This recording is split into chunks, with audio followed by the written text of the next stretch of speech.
I'm not crying. You're crying. What?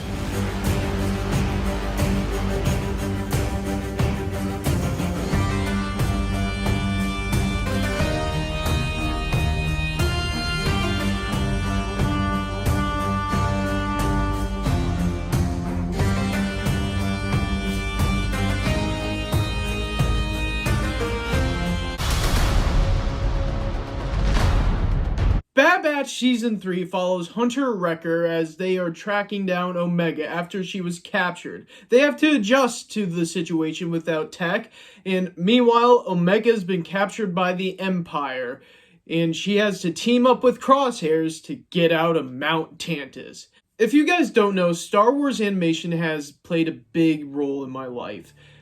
Star Wars Clone Wars is my favorite show of all time because it was a big part of my life. Star Wars Clone Wars started when I went into kindergarten, ended when I graduated high school, and just was a rite of passage. It was something to look forward to when things were tough in life, especially during COVID, during the final season in Clone Wars, because COVID was just, you had nothing to look forward to. Everything was just a standstill. You couldn't see your friends much. Clone Wars was that thing to look forward to and just was an amazing experience.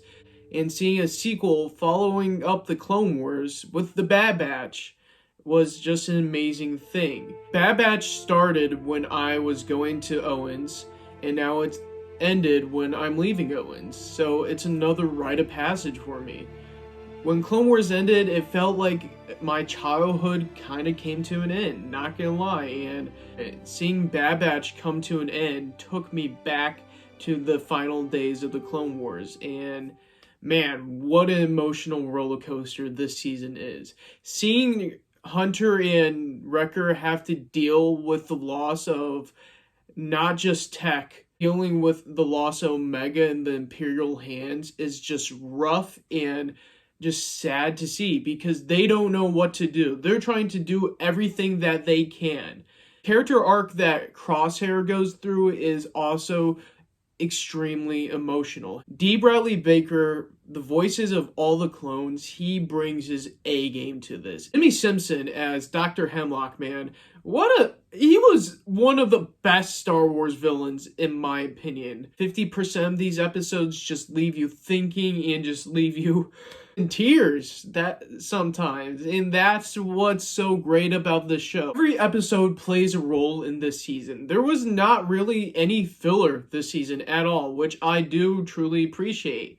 The way the show ends is extremely satisfying. Take advantage of every plot point that was built up throughout this series and they come back to it. They come full circle with it, and I do appreciate that. A lot better than this.